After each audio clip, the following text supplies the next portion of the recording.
या श्लोकामध्ये नात्यांच्या नावाखाली आपण जो अहंकाराचा मोठेपणा केलाय ना त्याच्यावरती बोललं जातं। इथे अर्जुन युद्धाच्या मैदानात उभा नाहीये, तो त्याच्या आठवणींच्या ओळखीच्या जंजाळामध्ये जंगलामध्ये अडकले। गीतेचा 33वा श्लोक म्हणजे अर्जुन इथे नात्यांची यादीच वाचत नाही, तो कंडिशनिंगची पण कबुली देतोय। म्हणजे तो श्रीकृष्णाला मोजून दाखवतोय, बघ कृष्ण, तिथे माझे आचार्य आहेत, वडील आहेत, पुत्र आहेत, आजोबा आहेत, मामा सासरे नातू मेवणे आणि सर्व संबंधी आहेत। इथे अर्जुनाला अधर्म दिसत नाही, तिथे फक्त त्याला लेबल्स दिसत आहेत, त्याला समोर चुकीची माणसं दिसत नाहीयेत, त्याला फक्त माझी माणसं दिसत आहेत। माझी माणसं म्हणजे काय, माझं म्हणजे काय, तर अर्जुनाला शत्रूचा रागच येत नाहीये, कारण शत्रूमध्ये त्याला आपलं स्वतःचं कोणीतरी दिसतंय ना, माझे मामा माझे सासरे अशा पद्धतीने। म्हणजे ते तुझे आहेत म्हणून तू मारणार नाहीये, पण तिथे जर तुझ्या दुसऱ्या कोणाचे मामा असते तर तू बाण चालवला असता। याचा अर्थ तुझी अहिंसा तत्वांवर नाही तर ती स्वार्थावर आहे। जेव्हा तुमची नैतिकता माणसं पाहून बदलते तेव्हा ती नैतिकता नसतेच कधी। तुमच्या अहंकाराचा, तुमच्या स्वार्थाचा तो भ्रष्टाचार असतो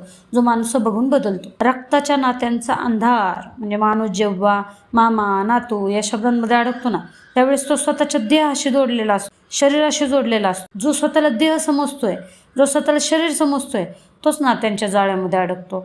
जो स्वतःला खरं समजतो, सत्य समजतो, तो नात्याच्या पलीकडे जाऊन नैतिकतेच्या जोरावर न्याय नक्की करतो। सामाजिक ओझा आणि इमेज, अर्जुनाला भीती वाटते की या लोकांना मारल्यावर समाज त्याला काय म्हणेल। तुमची सोशल इमेज तुमच्या धर्मापेक्षा मोठी होते तेव्हा अर्जुनासारखं असंच हातबल झाल्यासारखं होतं। तुम्ही सत्याचा बळी देता कारण तुम्हाला तुमची इज्जत जपायची असते, इमेज जपायची असते। आजच्या जीवनासाठी रोखठोक धडा काय, तर माझा भाऊ चुकीचं वागतोय पण तो माझा भाऊ आहे म्हणून मी त्याच्या विरुद्ध कसं जाऊ, असं जर तुमचा प्रश्न असेल ना तर तुम्ही त्याला भाऊ म्हणून साथ देऊन जगाचं आणि स्वतःचं दोघांचंही नुकसान करता। धडा क्रमांक 1, व्यक्तीला नाही वृत्तीला बघा। जोपर्यंत तुम्ही माणसांना त्याच्या नात्यांच्या नावाने ओळखताल ना तोपर्यंत तुम्ही सत्याचा निर्णय घेऊ शकणार नाही। समोरच्याची कृती बघा, त्याचं तुमच्याशी असलेलं नातं नाही हो। दुसरा धडा, नात्यांची दलाली बंद करा। माझा आहे म्हणून मी त्याला वाचवणार, ही वृत्ती देशाला आणि समाजाला सुद्धा खड्ड्यात नेते आणि अर्जुन इथं नेमकी हीच चूक करतोय। आपल्याला पण ही चूक टाळायची आहे। धडा क्रमांक 3, इमोशनल ओव्हरलोड टाळा।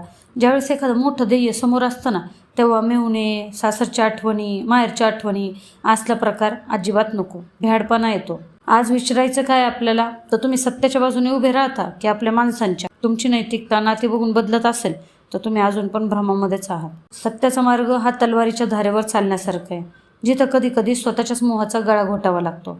अर्जुनाची ही भावनिक यादी आपल्याला हेच शिकवते की स्वार्थ कितीही गोड असला तरी तो शेवटी विनाशाचाच मार्ग आहे। तुम्हाला काय वाटतं, आयुष्यामध्ये नात्यांची इमेज जपणं गरजेचं आहे, महत्त्वाचं आहे, किंवा कडू असलं तरी सत्य स्वीकारणं?